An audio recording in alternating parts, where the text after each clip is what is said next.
Hello everyone, welcome to online study point. Online study point में आपका बहुत बहुत स्वागत है। आज आप लोग मेरे साथ करने वाले हैं 19 अप्रैल के करंट अफेयर्स। किन्हीं वजहों से मैम आपके लिए अवेलेबल नहीं हो पाई हैं आज, तो इसलिए आप मेरे साथ करने वाले हैं। और जैसा कि डेली का अभ्यास प्रश्न आपको दिया जाता है, तो मैंने स्टार्टिंग में ही आप लोगों के लिए रखा है।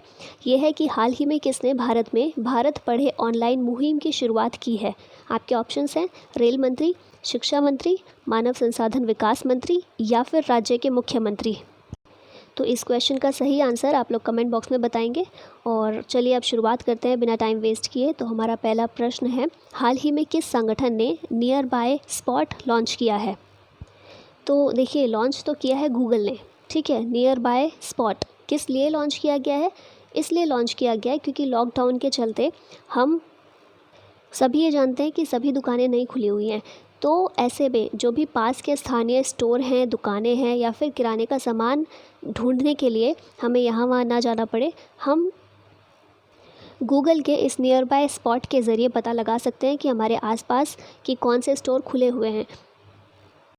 और गूगल ने इसे गूगल पे के तहत लॉन्च किया है। बात करें अगर गूगल की, तो ये एक अमेरिकन मल्टीनेशनल कंपनी है। इसकी स्थापना हुई थी 1998 में, तो ज़्यादा पुरानी नहीं है, रिसेंट की ही लॉन्च की हुई ये कंपनी है। इसका हेडक्वार्टर की बात करें तो यूएसए में है, कैलिफोर्निया में। और सीईओ इस समय है सुंदर पिचाई। आप सभी ने कभी ना कभी इन्हें ज़रूर न्यूज़ में देखा होगा। फिर अमेज़न की बात कर लेते हैं, बाकी ऑप्शंस भी देख लेते हैं। तो अमेज़न ये भी एक अमेरिकन कंपनी ही है। इसकी शुरुआत हुई थी 1994 में, ठीक है। गूगल 1998, अमेज़न 1994, ज़्यादा फ़र्क नहीं है दोनों की शुरुआत में। अगर बात करें अमेज़न के फाउंडर की, तो जेफ बेजोस, और यही इस समय इसके सीईओ भी हैं। और हेडक्वार्टर कहाँ पर है? यूएसए में ही है, लेकिन गूगल का था कैलिफोर्निया में और अमेज़न का है वॉशिंगटन में। फिर बात करें माइक्रोसॉफ्ट की, तो ये भी एक अमेरिकन कंपनी है, यूएसए की ही कंपनी है, लेकिन इसकी शुरुआत काफ़ी पहले हो गई थी। 1975 में इसकी शुरुआत हो गई थी, इसकी स्थापना हो गई थी। फाउंडर्स इसके हैं बिल गेट्स और पॉल एलन, और हेडक्वार्टर इसका भी वॉशिंगटन में ही है। अमेज़न और माइक्रोसॉफ्ट दोनों का हेडक्वार्टर जो है वॉशिंगटन में ही है।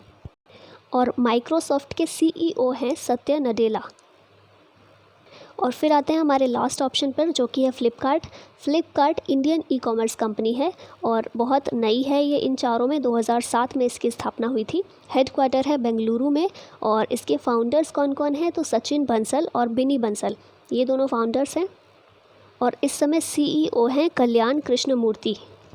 वापस एक बार रिवाइज कर लेते हैं क्वेश्चन को। नियर बाय स्पॉट ये लॉन्च किया गया है गूगल के द्वारा।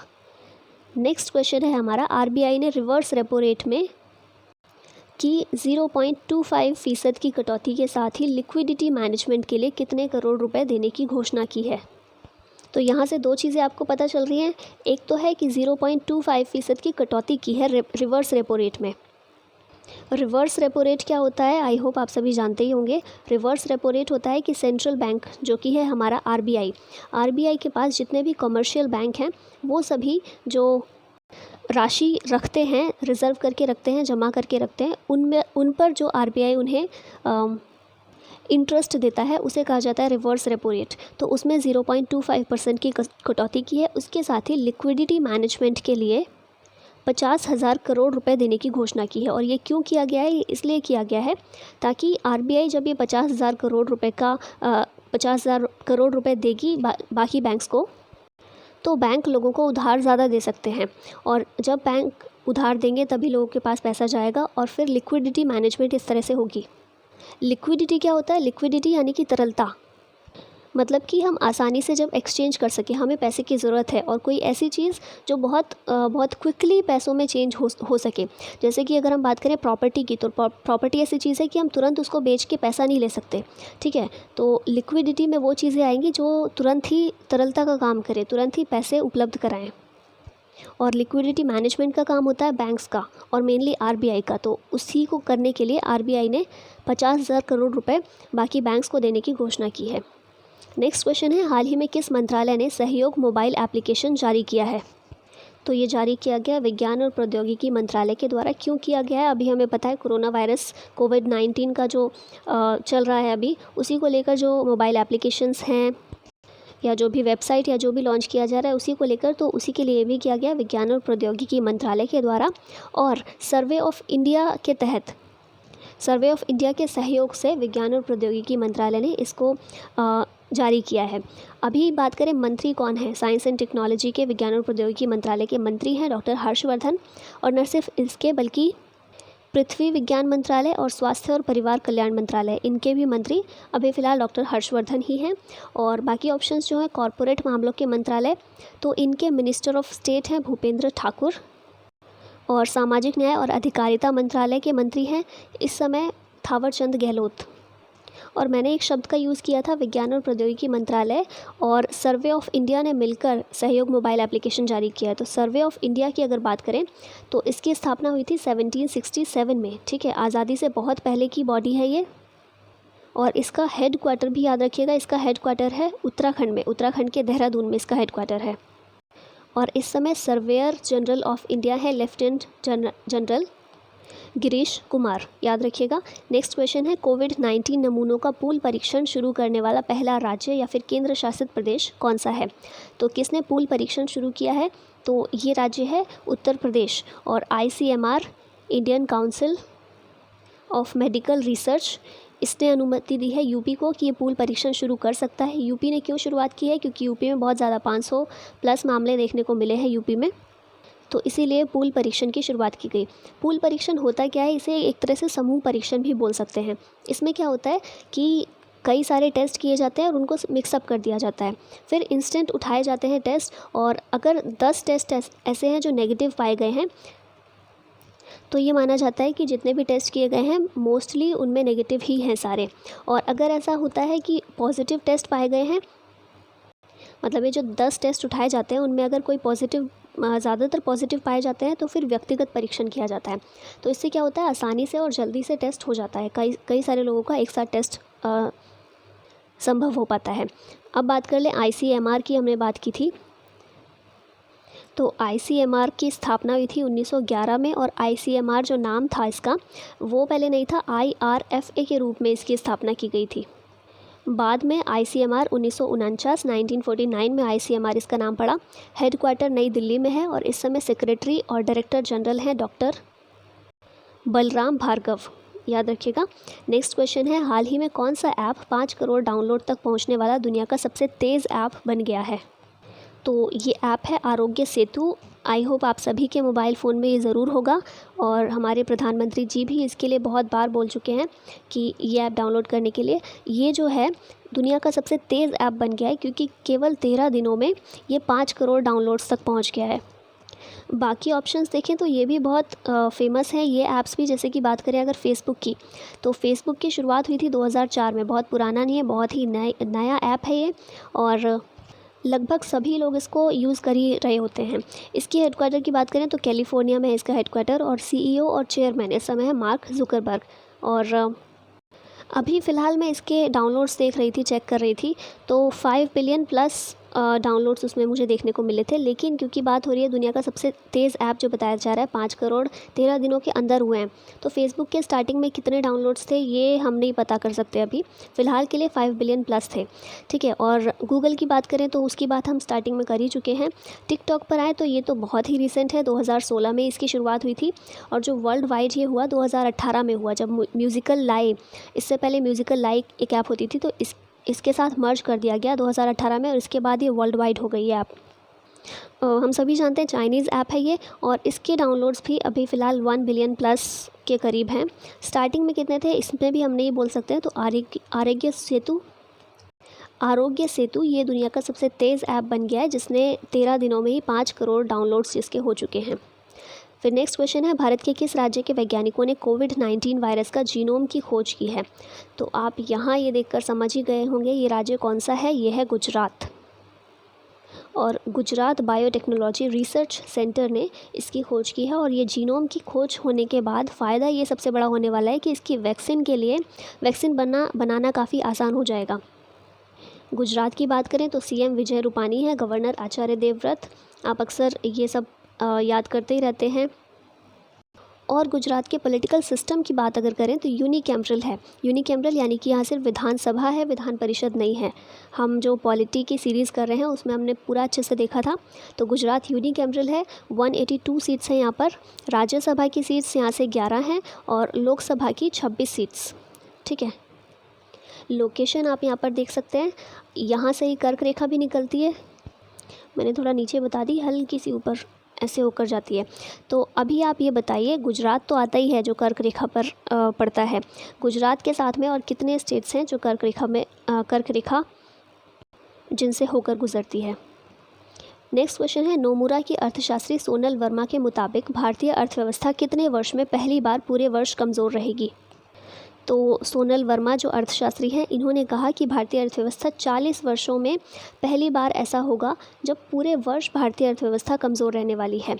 अगर अब बात करें नोमुरा की, तो नोमुरा एक जापानीज़ फाइनेंशियल होल्डिंग कंपनी है जिसका हेडक्वार्टर है टोक्यो में, जापान की राजधानी टोक्यो। इस कंपनी की स्थापना हुई थी 1925 में और इसी कंपनी की अर्थशास्त्री सोनल वर्मा, इन्होंने कहा है कि भारतीय अर्थव्यवस्था पिछले 40 वर्षों में पहली बार ऐसा होगा जब पूरे वर्ष कमज़ोर रहने वाली है। और ऐसा क्यों हो रहा है? क्योंकि लॉकडाउन है, कुछ काम नहीं चल रहा है, और बल्कि ऐसा होने वाला है कि लॉकडाउन जो बढ़ गया है ना 3 मई तक, इसमें उत्पादन में डायरेक्ट 8% से ज़्यादा की गिरावट आने वाली है। तो इसीलिए बहुत कमज़ोर हो जाएगी अर्थव्यवस्था, और न सिर्फ भारत की बल्कि पूरे विश्व की अर्थव्यवस्था पर ही बहुत बुरा प्रभाव पड़ने वाला है। फिर नेक्स्ट क्वेश्चन पर आते हैं। अंतर्राष्ट्रीय मुद्रा कोष की रिपोर्ट के मुताबिक किस महाद्वीप पर इस वर्ष वृद्धि दर 0 रह सकती है, यानी कि वृद्धि दर कुछ होगी ही नहीं, बिल्कुल ज़ीरो। तो ये एशिया, आप यहाँ मैप देख सकते हैं, एशिया का मैप यहाँ पर मैंने, देखिए एशिया की सैर कर लीजिए। लॉकडाउन में हम पूरा एशिया घूम रहे हैं, जिसमें भारत भी है, रशिया भी है, चाइना भी है, ये पाकिस्तान हमारा प्यारा। अब ये देखिए सिर्फ जोक है, तो इसमें आप ये मत कहिएगा कि पाकिस्तान को आपने प्यारा कैसे बोला। ठीक है, तो एशिया में कंट्रीज़, अब एक और क्वेश्चन आप लोग बताइए कि एशिया में टोटल कंट्रीज़ कितनी हैं। अभी एक सवाल ये उठता है कि ये सिर्फ एशिया में ही ऐसा क्यों, बाकी भी तो कॉन्टिनेंट है, यूरोप भी है, ऑस्ट्रेलिया भी है, अंटार्कटिका में तो खैर कोई रहता ही नहीं है, तो इसका सवाल ही नहीं उठता। तो बाकी भी तो हैं हमारे कॉन्टिनेंट्स, तो सिर्फ एशिया में ऐसा क्यों कहा गया कि वृद्धि दर 0 रहने वाली है। असर सब पर पड़ेगा, लेकिन एशिया में इसलिए क्योंकि यहाँ की जनसंख्या यहाँ पर बहुत ज़्यादा है।